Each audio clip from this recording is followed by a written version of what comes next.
Morning BreakRoom. I apologize. It's my fault we're late this morning, but better late than never is what I always say. I do have Tommy the Bargain Effect and Craig Landshark Picker Right. with us this morning. I'm going to just start by welcoming in some people. We have Tiosa Sales. You were the first one here. Good to see you, Lisa. Dan Flip and Grooters. Tommy does that better, but hey, welcome. Glad you're here.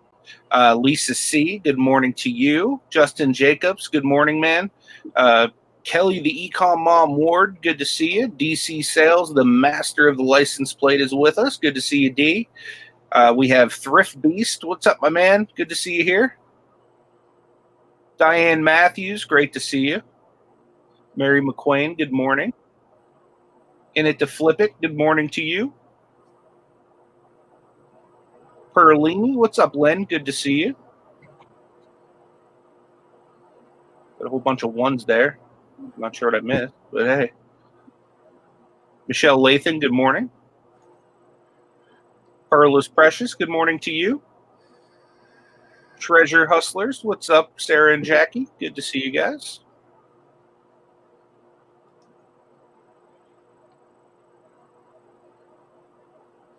I'm not seeing anything happening on the front end. Nate, every damn hustling's with us. Good to see you. Hey, we're stuck at, it says waiting. Are you seeing anything on the live? I'm sorry. It's live for me. No, I don't. I got YouTube up. I don't see us. I see it. It's just saying waiting on both my computer and my phone. That's weird. Yep. Even after a refresh. But it is showing live. We had some trouble last night for a little bit of time. If you guys in the chat see us live, just go ahead and put a 74 in the chat. It says we're live for 2 minutes and 18 seconds. Yeah, I see that. Although it does say 0 watching, which doesn't make sense because all of these people are in the chat. Well, you did a great job of welcoming everybody. Yeah. Okay. Well, Lisa C says they can't see us. And the only problem is if we end it on StreamYard, you won't be able to jump back in, I don't think. Well, we could just restart it. Oh, hold on. I'll just repost it. Here it goes. People see us now? We could just. Did you change something? I didn't do nothing. Wow. I wonder if it was just a bad delay. Yeah, I don't know. That's a 3-minute delay if that's the case. Yeah. Let's Can you guys see us now? If you can. Okay, great. Kim sees us. Good to see you too, Kimmy. Okay. Seems like it's a little bit longer than normal. It's not at 3 minutes. I'm just getting what you just said just a second ago. So okay, cool. We might have to do the welcome me in again. All right. I just welcomed everybody in for like the first 3 minutes of this video that no one ever saw. So I guess that's behind the scenes footage just for us, huh? All right. That'll go on the blooper reel. Yeah, for real. Oh well. If it can be done, no intended there, right? If it can be done, we'll do it, right? Yeah.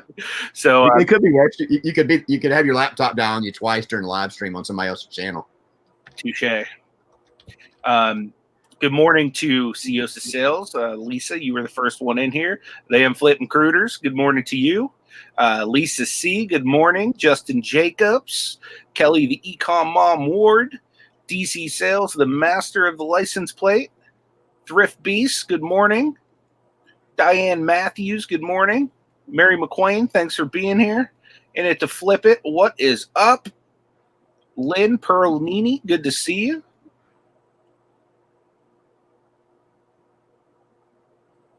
I have a whole bunch of ones here.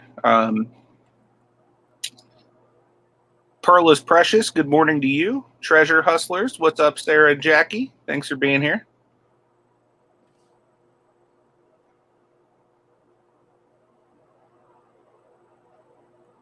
Nate, every damn hustling, is with us. He said finally he's up early. Good to see you, man. Myra Elaine, Sand Dollar, Borderline Hoarderish. What's up, Kimmy? Fishing and picking. Shamrock Pixie. What's up, Destiny? Good to see you.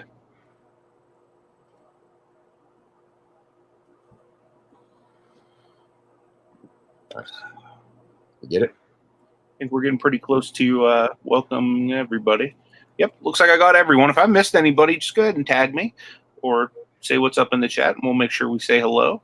Glad you guys are here today. As always, it's me, Tommy, the Bargain Effect, and Craig Landshark Picker. If you guys want to say anything, feel free to go ahead and welcome people or do your spiel. I think. Good morning. Sorry we're late. We got all of our technical difficulties out of the way. Yeah, we figured we'd take care of all of them right up front this morning. Just to let everybody know, Anthony hit go live. We see the little red, which is the significance of your live. And we talked, and Anthony went through and welcomed everybody, and we realized there's nothing going on. So, yep. So we figured we'd just take care of all the problems right up front today. So that way we wouldn't have any the rest of the time. I want to say congratulations. Thrift Beast just hit 200. That's awesome. Nice. Congratulations to you guys. If you aren't subbed, go ahead and show them some love. Let's see if we can get them up to 300. That'd be cool. Yeah. I know last I checked, I was getting like super close to 700. I think I'm like 5 or 6 away. Yep, 694. I see. Yeah, something like that.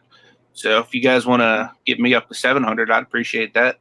Yep. I'm sure like most of you guys are probably already subbed, and it's on my channel today. But do me a favor, go and sub to everybody. You know what I mean? Everybody that's in this chat knows something that you probably need to learn yourself. The thing I love about Tommy is he's like a sponge. He's constantly learning, and he finds value in everybody, regardless of whether you have 1 million subs or you have 2 subs. You know, absolutely. So there's something you can learn from everybody, and this is an awesome community where, I mean, there's people that have been doing this for years here, and then there's people that have been doing this for months, but then you have people that have been doing it for months. Like, let me give you an example. Tiffany, Eat Sleep Amazon, she's killing it. Yeah. She's only been doing what? Not quite a year yet? I think she said February is when she started. And it was early in the year. And she's killing it on Amazon. Like, there's a lot you can learn from her. So that's just an example, guys. Like, you can learn so much from this community as long as you're humble enough to realize that you don't know it all. You know, none of us do. Absolutely. That's one of my theories. I say that all the time, that you can learn something from every single person that you meet and speak to. I don't care if you've been selling on the platform for 20 years or you started yesterday. Yeah. You know, maybe the guy that started yesterday can't teach me the most effective way to ship, or he can't tell me the best way to promote sales, but he does have some piece of knowledge that I do not have. Yeah. And if we all share our knowledge with each other, we can all learn and grow and expand together. Well, and I think the key to that is you never know who it is that you're going to learn that from, you know? Absolutely. And you never know about that until you get to watching people's content, getting to know people, you know, because somebody might just take a little bit of information and interpret it totally different. Kind of having Joe on yesterday, you know, that whole situation with managed payments. I know a lot of us went into that show with a very negative approach to managed payments, more than like. I know Tommy voiced his opinion that was his situation. Yeah. You know, you came in with a very negative because of what you'd heard and everything, and you really had a change of attitude, it seemed like. Yeah, absolutely. I am definitely considering. I mean, I used to have the attitude, I'm not going until I'm forced, and now I'm like, I'm giving it some good thought, because I think it opens up, you know, it closes the GSP option, but it opens up some other options as far as payment types. And, you know, just like Joe said, I don't have a ton of international sales. Mm-hmm. So it's not going to hurt me by losing GSP to lose a couple sales a month, you know. I do a good bit international, but I find that I've been using Pirate Ship a whole lot more with the simple export, just to kind of give my buyers a break.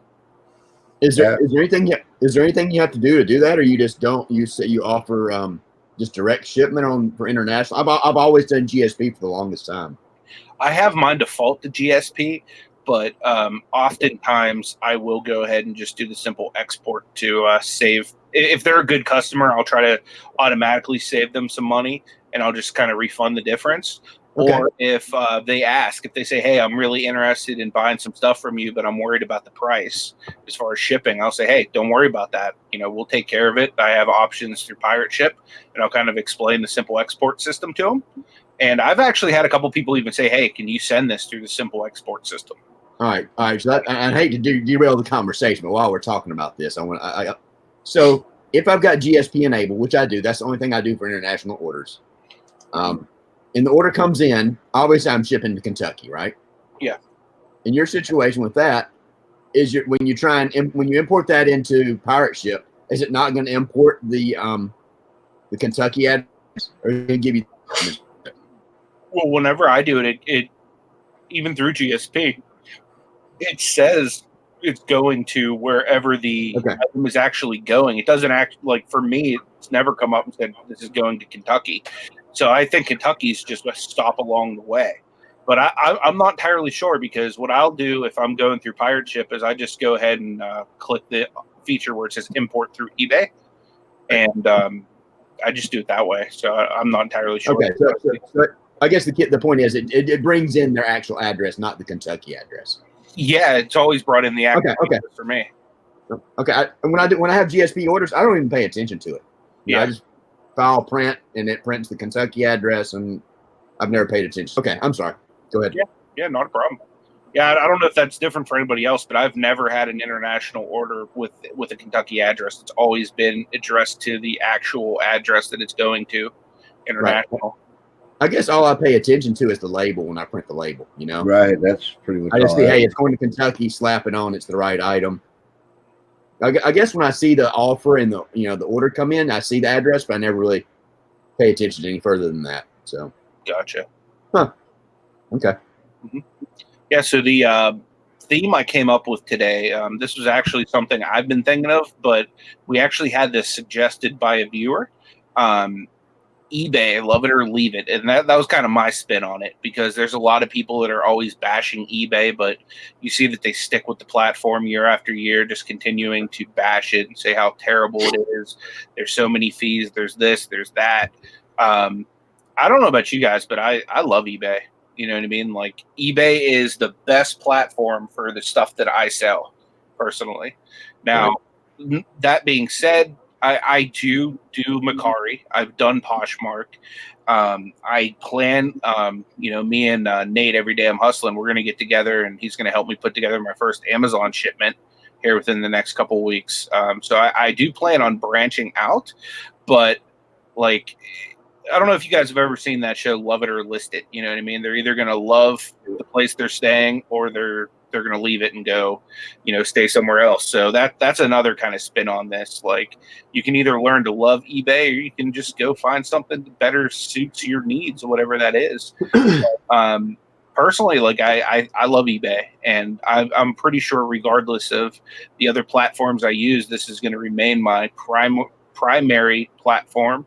And I want to see it improve. You know what I mean? Like, yesterday, Devin Winnick just stepped down as CEO of eBay, and you can take that one of two ways. You can take it, oh man, the ship is officially sinking. The CEO just jumped off board, and he's not going down with the ship. Or you can look at it this way: well, this is an opportunity for fresh vision. This is an opportunity for somebody to step in and steer the ship where it needs to go. Because with all the complaints, eBay hears that stuff. You know what I mean? Some of the big YouTubers, I'm pretty sure eBay listens into what's happening. You know what I mean? Are they watching this show? Probably not, but it'd be cool if they did. They need to. Exactly. But yeah, I definitely think that, this could be a good opportunity for fresh vision, for eBay to kind of go in a different direction than it has been, because they've just been, we need more revenue. Let's just tax the crap out of the sellers. Let's do something where it makes it a little bit more provocative for sellers to want to come and sell on eBay. You know what I mean? Let's do something that everybody wins. You know what I mean? It doesn't just have to be, okay, well, the buyers and the corporation wins. The sellers are going to come because they need to sell their crap. Let's make it something where, we can all win with eBay. And I think that that's possible. I think that, you look at a lot of things at eBay that they have done in the last 6-8 months to a year, and what they're moving towards. You know, a lot of things are moving in the direction of I don't want to say copying Amazon. You know, taking on a lot of the methodology that Amazon has, you know, and I can see because on Amazon you pay some higher fees over there to sell your items. You can get a little bit higher price, but a lot of the fees fall on you. And I wonder if some of this, you know, every little piece is part of that puzzle of not trying to be Amazon, but trying to take on some of their methodologies, you know? Yeah. But, you know, we've talked about, in my opinion, I think eBay, I've done eBay since the late 90s, early 2000s. There's bumps in the road. It is what it is. I really think eBay is a love-hate relationship, you know? It is what it is. You know, there's going to be changes. And I think that's where a lot of people get the most negative response to eBay is when they make changes, you know? Yeah. Oh, we had to go to good till canceled. Oh, there's this problem with the ad blocker and promoted listings. In a lot of situations, even outside of business, it's a lot harder to point out negative or bad situations than it is to find a good one sometimes. Yeah. You know? Yeah, Nate says that he thinks they need to focus more on what the customer wants versus this person is selling the item is going to make us more money because of promoted listings. And absolutely. Yeah. If you're not making this about the customer, I don't know one business that doesn't try to make their business as customer friendly as possible. And I'm sure eBay does. But on the same side, they also have shown their track record right now is just to try to make as much money as possible.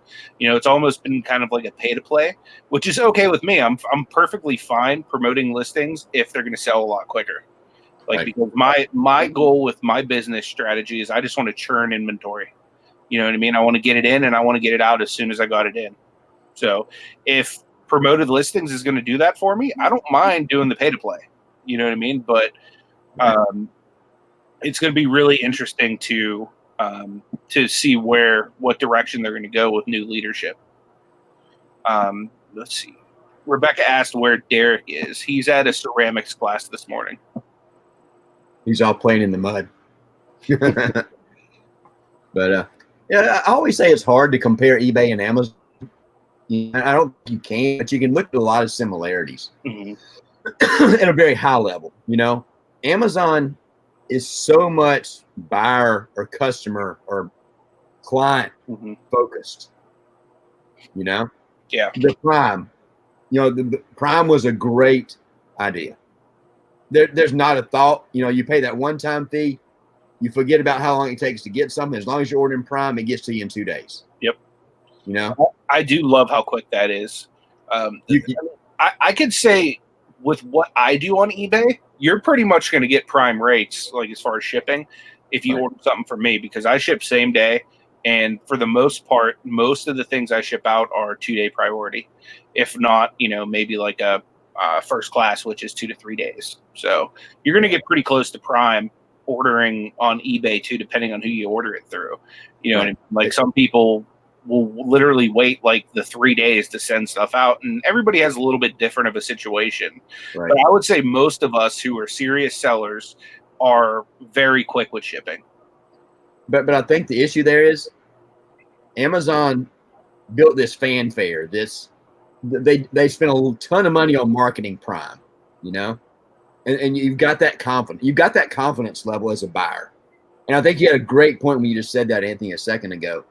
Amazon, I click the button, I know for a fact 99.9% of the time that box is going to be at my front door in 2 days or less. Yep. eBay, and you made a very good point. You said it depends on who you buy from. Yeah.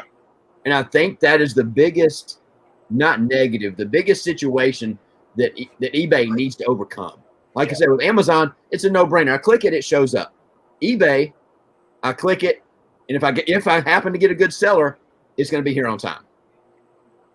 You know what I'm saying? Yeah. And Paul wishes there was a flat fee, like a per month for everything.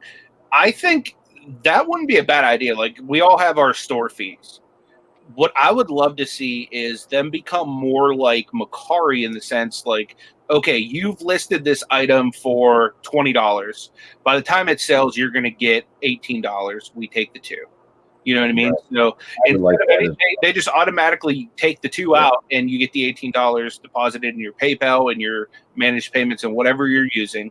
I would love to see that incorporated somehow, rather than the large bill at the end of the month, because that bill sucks. Because there's certain weeks I have to be a little more frugal with my sourcing, just based upon the fact that I know that there's going to be, a several $100 bill waiting for me at the end of that week, because of them basically holding everything till the end. Yeah, I was hoping that was something that's going to kind of be, and I don't know if they've even talked about it, coming along with managed payments. This is that kind of situation, Yeah. Because really, if you think about it as a seller, you should, at the end of the month or the beginning of the next month, you should have nothing but your store fee, and that's it. Mm-hmm. Yeah. In my opinion. And I'm sure the technology's there, because somebody said that Etsy uses the managed payments platform. Mm-hmm. And they do things differently. Yeah. So the technology's there. It's just eBay choosing not to use it in that manner, I think. Dee's asking, which does everyone buy from more, Amazon or eBay? For me, it's 100% eBay, because I find cheaper prices on eBay.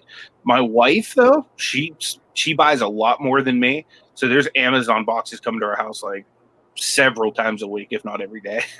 Especially now that we just got the cat. Everything we got for the cat came from Amazon. But if you talk about Amazon, you think about shipping, you think about Prime. Mm-hmm. People just don't even think about, when we first bought Prime, it was $89, $99, whatever it is. It's like $115, $120 now a year. Mm-hmm. People don't even think about that. It's just, hey, I subscribe to Prime. There's so many other benefits outside of buying and shipping and all that. Yeah. But you get to that point and you order it, and you actually probably pay more for that item just so you can get it in 2 days. Yeah. It's just Amazon, whoever came up with the idea and marketing and the way they built it, it's become mind numbing. It's become so much of a mindless process to order things Prime, because it's just become part of the everybody's thought process, Yeah, absolutely. But I think that's one of the challenges that eBay has to overcome, is getting eBay to be in everybody's minds like Amazon is. Yeah. Lisa just said she's found now that she doesn't have Prime, the Amazon shipments take forever. Like, it's almost like a purposeful delay. Yeah, I'm on like a free trial right now for Prime for my account, because I've never spent the extra money because I'm cheap. But they offered a free trial, so I took it, and now Ash is ordering like all of her Amazon through me. Right. Because she canceled hers too, because we didn't have the extra money to pay for it. We'll definitely revisit ours. Ours renews in March or May or February, sometime in the first quarter of the year, I think.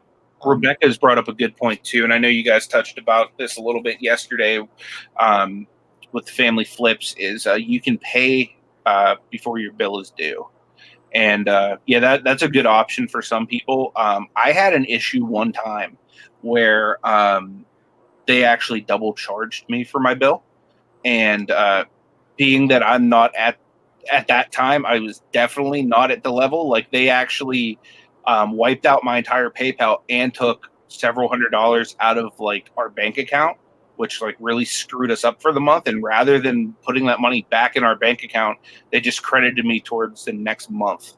And so ever since that happened several months ago, I just have not, like, right now, if they were to double charge me, I'd be okay, because I have a little bit of a cushion that I've built up. But at the point that they did that, that really screwed things up for me. So because of that, I just have never gone back to the paying before things are due. And you don't want to do where you're at risk of doing that is they don't want you to pay any outstanding balance within 72 hours of your scheduled billing time, because that's how you can possibly get double charged. I pay my bill every Monday. Every Monday I take my account balance down to zero, and I start fresh every Monday, so I don't have that big enormous bill at the end of the month. Plus, if you do that, it gives you a lot better view of your cash flow, your exact situation, your accounting, your money, whatever, Yeah.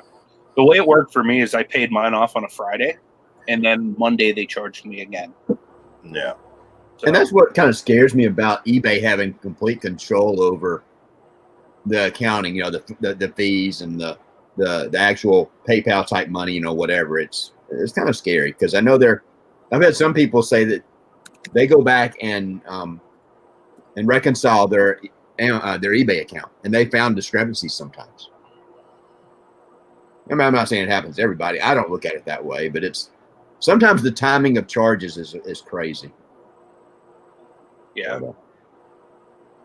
Well, it's so hard to keep track of the eBay billing. I mean, if you look at their invoice, it's not neat at all in any way, so it's really hard, especially, if you're doing the promoted listings and, they don't put it all in one little neat package on this item. Like, this is how much you spent in one line. This is what you're being billed for selling this item. It's like part of the charges are down here for that item, then part of the charges are up here for that item. It's really hard. Yeah.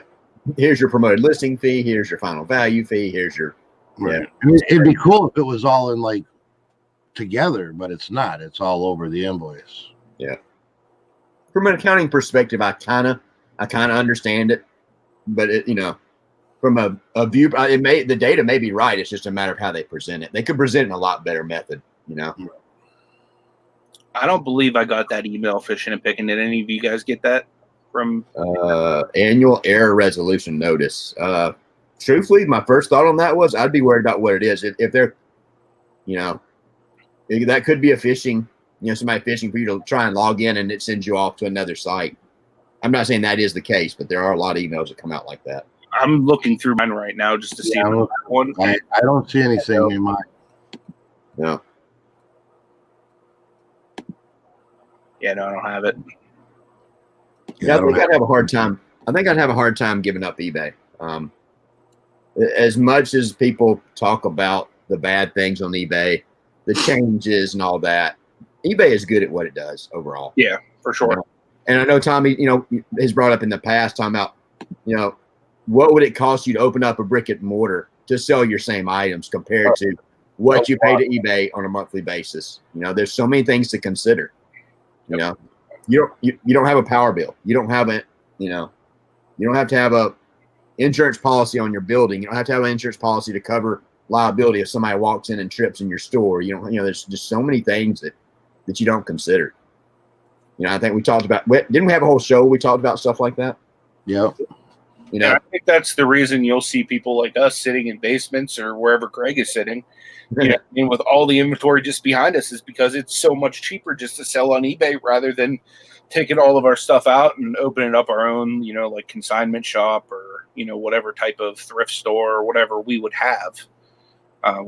Inventory like me, if I opened up a brick and mortar in my town of 749 people, my product isn't going to be in front of worldwide eyes. It's going to be in front of the 749 people in town, and then the few people that pass through it a day. Yeah. Rebecca says she's worried about the end of the year with taxes. We should pay our own state. Is eBay sending us all something that they paid it? We don't know. This is the first year that they, will be at the end of the year with eBay having an influence on, handling the tax payments and all that. So I think it's going to be a learning process for everybody. I think that's good though, that eBay, is offering to take care of that portion for us though.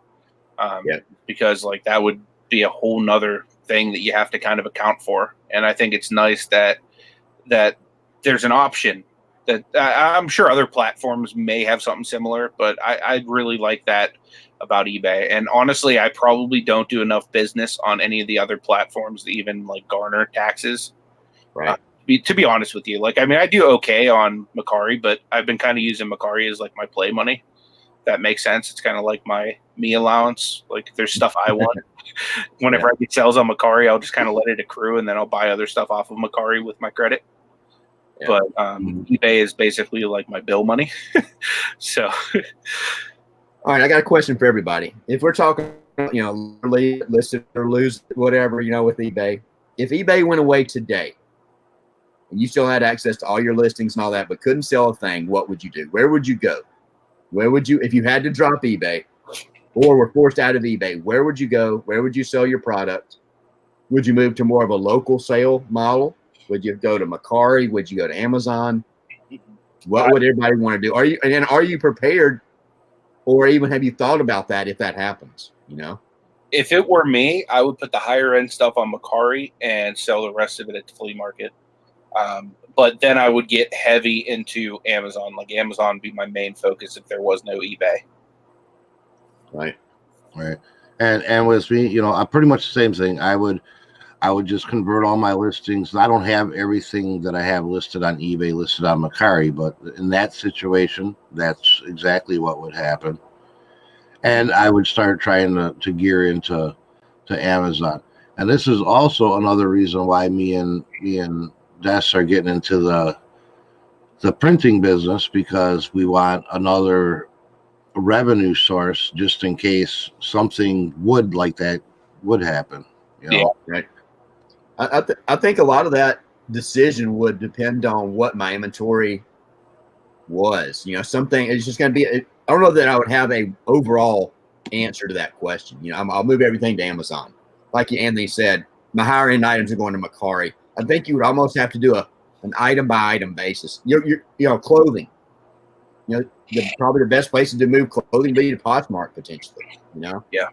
I think it'd be tough. You know, but. I don't know. I really don't know what I do. I've been on eBay so long, and so many of those items don't, you know, it's not going to do as well over on Amazon. I think it'd be tough. Paul's asking if anyone has a GoPro to sell. There may be several people in here that could help you with that.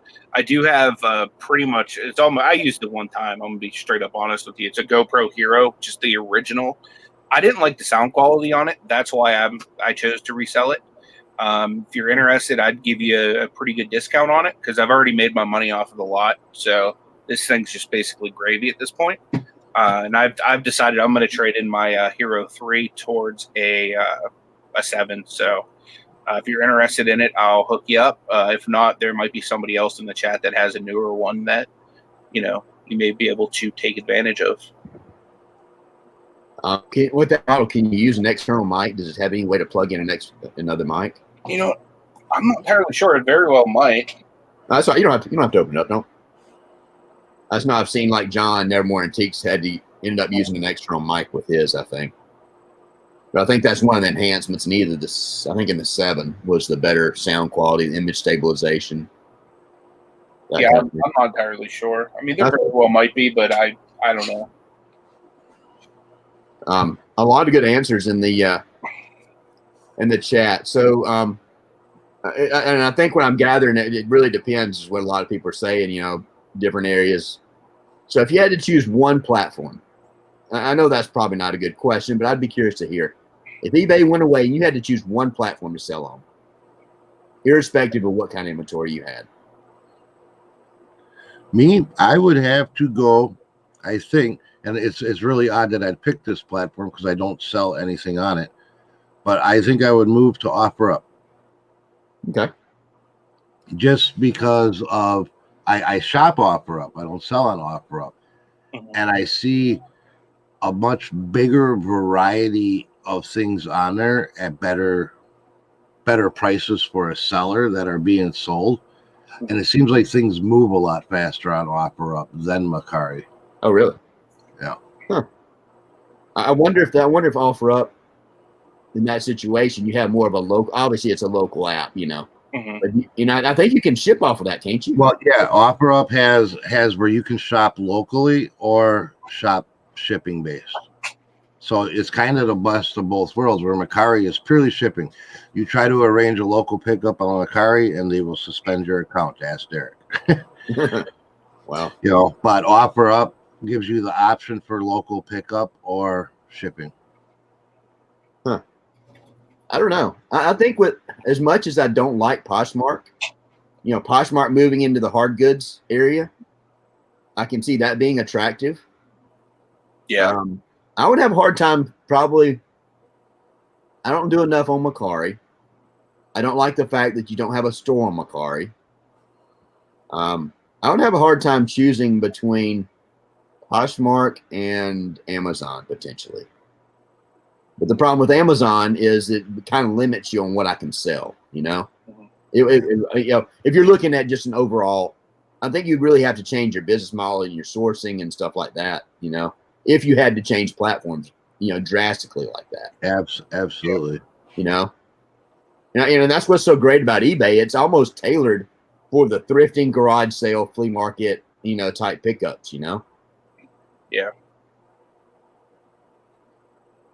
I think think brings up a good point. Facebook business page. Yeah. Oh, that's a good point too. Steven Scroggins says he would do a live auction. Yeah. There's a lot of people now making money, pretty good money, doing live auctions on YouTube. Like I know for a fact that's what Kelly Hip Flippin' Mama does. Donatella Bottolino does. Derek has one every Monday night. There's a bunch of people. But think of it this way though, Anthony. Would those auctions do as well as they do if the buyers didn't have the eBay platform to sell on? That's a good point. Great point. I use that as a way to source for eBay. So I don't know. That's I'd be curious to see what the percentage of buyers in these auctions are buying for personal use or for resale. Yeah.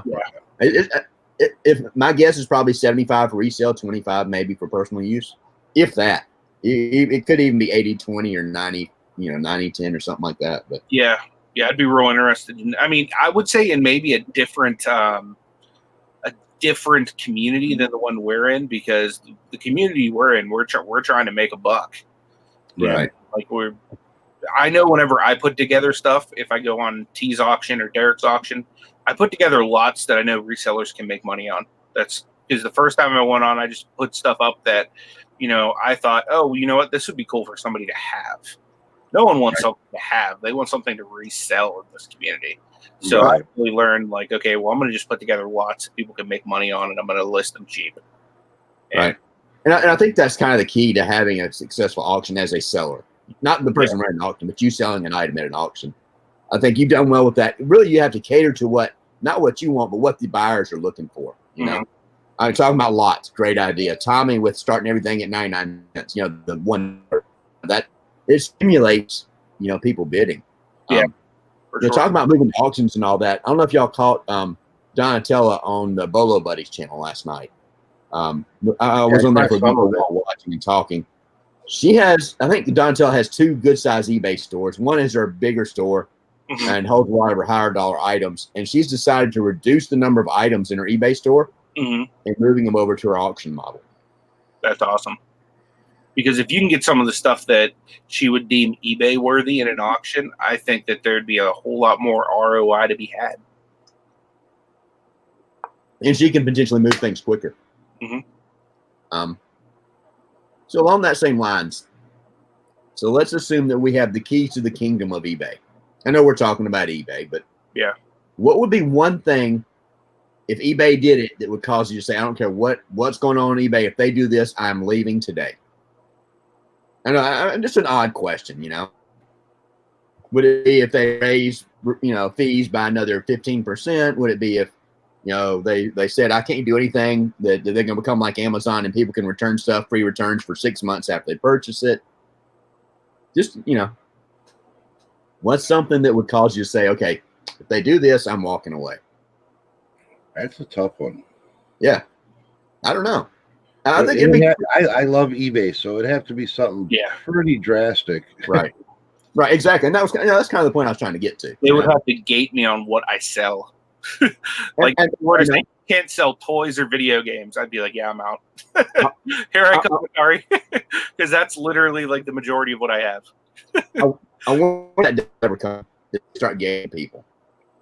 I think I'm like you. I think that would be something that'd be hard to take for a lot of people. But potentially it could weed out. And I hate to use the word the hobby seller.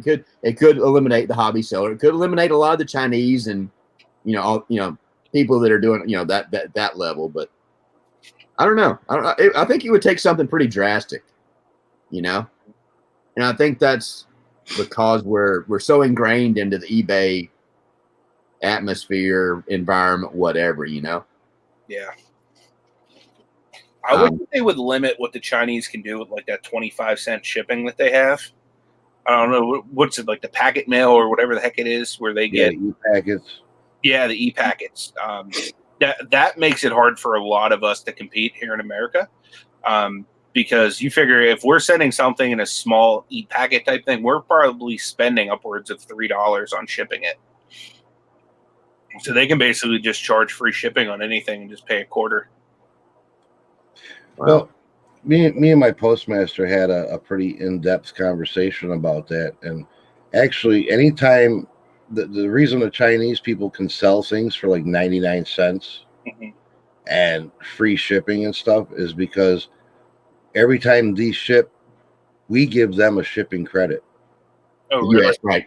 So they actually make money on shipping way more than what they would actually make on that 99-cent item if they charge regular shipping that we would pay.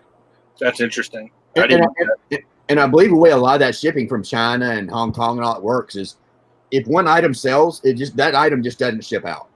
I think a lot of it goes to like a bulk processing and they ship in bulk at certain days of the week or something like that. I think that's where there's typically a good size delay in things coming from over there. That makes sense. A lot of talk about getting gated on eBay. I can see that coming at some point. I don't see it happening in 6-8 months, a year. At some point, I think that's going to happen. If they would start gating now that they're moving into like the FBA or FBE, whatever it would be called, right. Would you say that us experienced sellers that have been on eBay pre this happening would be grandfathered in, and then they would kind of just start gating fresh customers, or do you think they would just start gating everybody? I don't know. I think it would probably depend. Like say they gated Nike, and you've been primarily selling Nike for the last 5 years. I think you would have a better chance of being grandfathered in versus somebody that's like never really sold Nike or sold 1 or 2 Nike products over the last 5 years. Might get gated, Yeah, I agree. But who knows? If gating would come into play, they can, as their company, they can do it whatever way they want. It's hard to say. They're unpredictable. So, right. I don't know. I think it'd be hard to have just one thing that would make me make the change or drop eBay, but that would probably be close to the top of the list. Fees, as much as we don't like fees, as much as they change their fees, increase fees, whatever, you got to do promoted listings to be successful, whatever. Like we kept talking, in the end, they're providing us a platform where we can sell things. Yeah. And I think in the end, we make so many adjustments. I mean,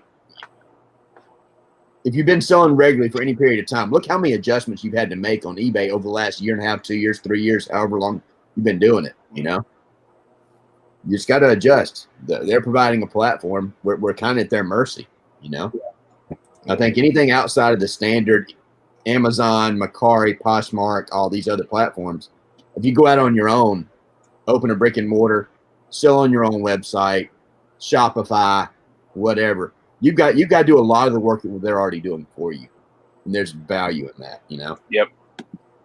I got to make some adjustment right now. The last 3 days in my store have been dead. I mean, like dead. You want me to order something from you? I'm gonna have, please. I have to shake something up in my store. I'm not gonna complain or whine, but it just tells me I need to do something to shake up some sales. Yeah, that's what I'm gonna be doing today. What is your percentage of new versus used items in your eBay store? I'm very, not exact, but just a rough guess. Very, very small percentage new. I would say 15% new, maybe. I wonder, and I've never really paid attention to it in fourth quarter because I've not been into the go chasing all the games and all that fourth quarter. Obviously a lot of new stuff is going to sell better in fourth quarter, gifts, etc. I wonder what the impact is of new versus used, come fourth quarter, because we're right there on the edge, of fourth quarter. Yeah, what are we, 4 days out or something? 5 days out? Right. And I know that I've heard somebody say that eBay's used market is only 20% of their overall, not inventory, but overall of all their listings. Yeah, well, that's what they claimed at eBay Open, that they said their 80% is new products. I hope they don't move heavier in that direction. You know, I think if they do, they kill a lot. I think they kill a lot of the market. I would say I'm always anywhere between 20 and 30% new items. Just honestly, it just depends on what opportunities come my way. You know, right. Like I get a lot of used items over the winter, just because I do a lot of thrifting. I do a lot of, although I get a lot of new stuff too, because I do a lot more RA over the winter too. So it's really just a mixed bag. I do a lot of the bins over the winter. I go to the bins at least once a week throughout the winter, and I normally will spend the whole day there and come back with at least like $100 worth of stuff, and most of that's like small, so like 3-4 cartloads leave at the bins, because I like to try to stock up as much as I can, because my death pile gets real little over the winter, so I'll literally go and buy death piles from the bins. But at any given time, I could go and drop several $100s on RA too, depending on what opportunity comes along. Like I said, Ross Dress for Less is like one of my favorite places to do RA throughout the winter. You know, if I can go and I can get 2-3 cartloads full of shoes, it's like one of my favorite things to do. Right. But that's few and far between too. Like if you look through my videos, there's only like maybe one video where I had 3 carts full of shoes, and then from there, if I were to get like even half a cart or 1 cart full of shoes, that was like a pretty major deal. DC is asking how many Q4s has everyone been through. Well, I'm 50 years old. I guess I've been through 50 of them. But from a selling perspective, I've been selling part-time and full-time for about 3 years now. But like I said, I've never been the one that just goes out and goes crazy buying things because it's fourth quarter, you know? And I'm not saying it's right or wrong to do that. A lot of people are very successful at doing it, but you know. Yeah. I don't really do anything different during fourth quarter. Maybe my sales went up a little bit during fourth quarter, but never where I was like, whoa, fourth quarter's coming. I'm going to, stuff's going to really start going. I make my money after the holidays, and between the end of Christmas and tax return time is where I make my money. People are spending their gift cards and stuff on my products. I don't have a lot of new products, so they're not really buying it for Christmas gifts. I'm getting the people that are spending their Christmas gifts on their personal items. Right. It's tough. The whole RA thing, you think going out and trying to source, yard sales, thrift stores, et cetera, is a grind. Try going out chasing product via RA. And I'm not downplaying it or looking down on those that do. It's tough. I don't think it's as glamorous and as easy as a lot of people put it on to be, unless you're handed items,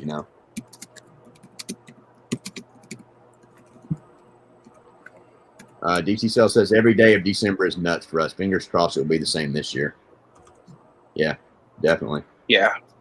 This is my second, being a full-time eBay seller, this is my second Q4. And I tell everybody, like, my first Q4, I honestly was just getting my feet wet in eBay. You know what I mean? I started my store in October of last year. So I can only imagine how much better my store will do this Q4 as opposed to what it did last Q4. Like, for example, as far as my inventory, this last Q4, I would have been lucky to have maybe 2 shelves worth of stuff. Now I have shelves wrapping my basement all the way around. You know what I mean? So I have considerably more stuff this time around. I might have had 100, 200, maybe max listings. You know what I mean? This Q4, I'm going to have at least 1,000 more listings than that. So I'm expecting to do a whole lot better this year than I did last year. Right. Let's go away. I've got to get out here just shortly after 10. I've got to pick my son up at 10:15. If y'all want to go ahead and go as long as you want to, that's fine. I just want to let you know ahead of time. I've got to. Yeah, that's fine. I got to get out here. We'll bounce out whenever you need to go. It's not a big deal. Yeah. So anything big going on today? Today is Thursday already. Yeah. Yeah, I know. Yeah. This week went by quick. I mean, Ash is off today, so I'll probably hang out with her for a little while. But other than that, not really. I got to get my shipping done yet, and I'm gonna get that stuff out. But no, nothing major. I think I got 2 orders going out. I think I sold a book. What was the second thing? It just came in this morning. Nothing. Oh, a John Deere belt buckle. Oh, I'm sorry. I've got 3 to ship out.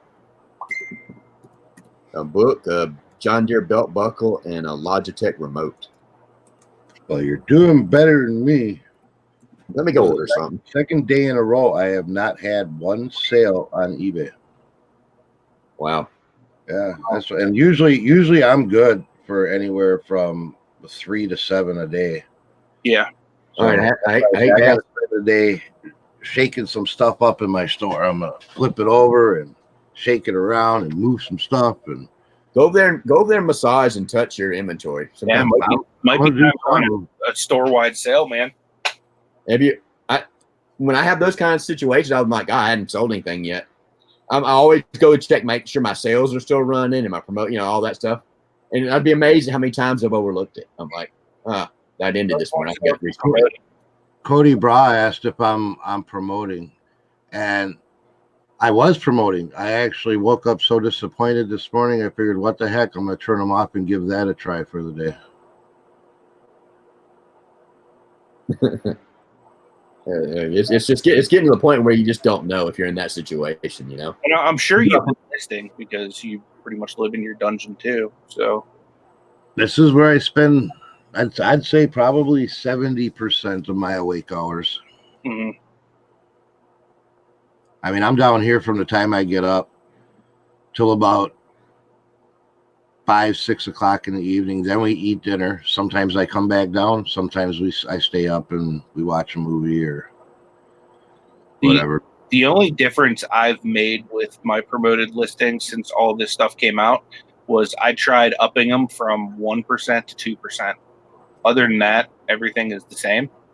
And I haven't had any issues with sales dropping off or anything. I think I only had one goose egg day, and that was I think the day I was traveling home from Derek's, and that's because I hadn't listed in a week. So, well, I used to do 1.5%, and then it was slowing down a little bit, not much, but then I actually went up to trending. Yeah. For 2 days, and that was the first day I didn't have any sale, which was the other day.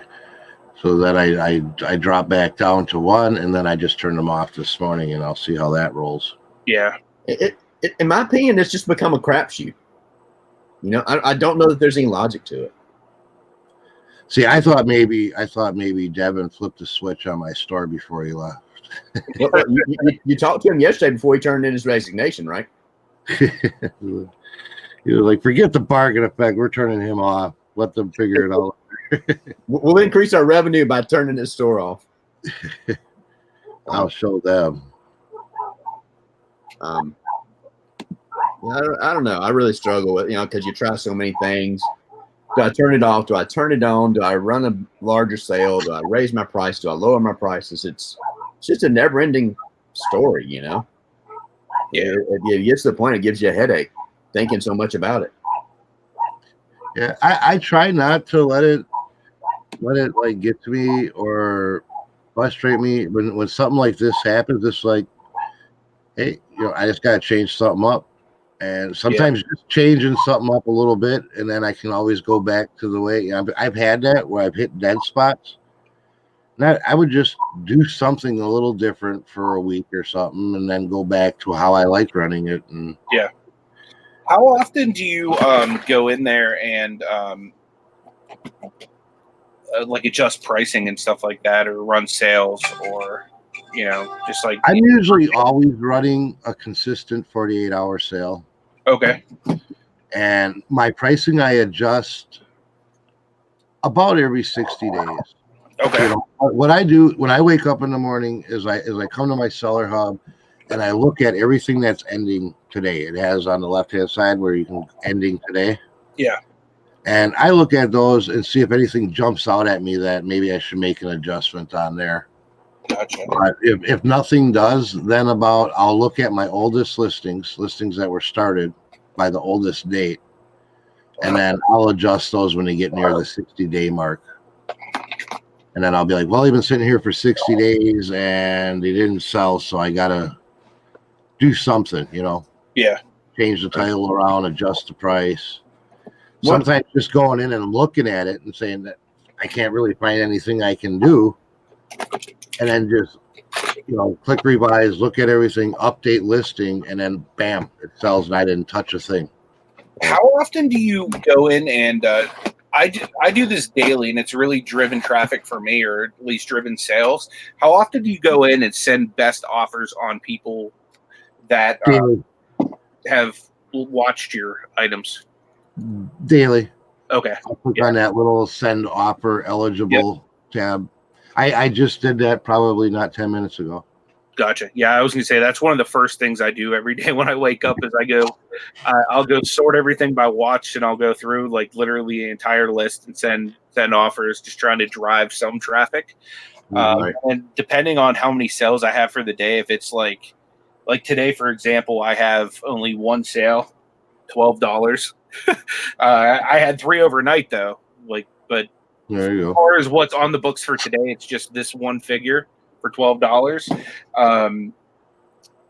I'll maybe even offer like a little bit better of a price than I normally would, just to kind of drive a little bit more traffic. Right. But I think, you know, making offers to people that are watching, that's something that eBay is saying, you need to do this. You need this. If they didn't want you to do it, they wouldn't present you that information. Yeah. You know, along the lines of doing promoted listings and all the things they talk about. I think I'm a firm believer in, if eBay is wanting me to do something or they're promoting that, that's something I need to be doing. If they didn't want us to do it, it wouldn't help you. They That's wouldn't be one doing of the features that I've wanted for a while, though, because there's other platforms that allow you to send offers to your to the people that are interested in your items. So when they offered that, I was actually one of the people that actually got a hold of eBay asking to be in the beta program so I could help them test that feature, just because I wanted it so badly. But right. It's just nice to have that extra option, you know. Here you go. Great.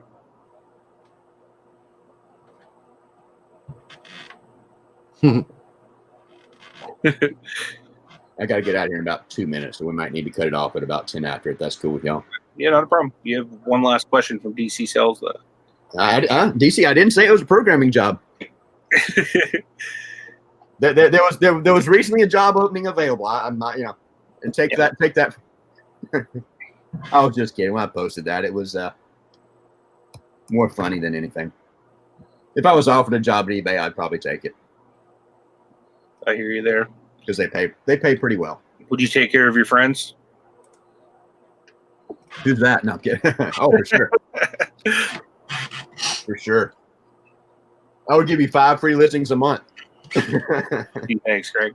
You hit some of that algorithm. Yeah. So I guess it's probably a good time to wind down. Any parting words, gentlemen? Yeah, I just wanted to address real quick. BK Vending and Flipping said, how do you see your oldest items? If you go to your active listings, and then there's a tab, I think it's in there by default. If not, hit the customization and add it. But the start date, and that'll tell you when you first listed it. And then I sort by start date with my oldest start date first. And that'll show me my oldest listings. Huh. And if you need some help with that, or you can't find it, feel free to hit me up on Facebook or email me.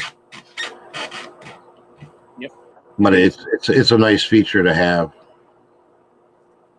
Nice. Yeah, definitely. Yeah. Nothing any different than we don't normally say, but just keep working. Yep. You know, if you don't make the money, somebody else will. Yep. For sure.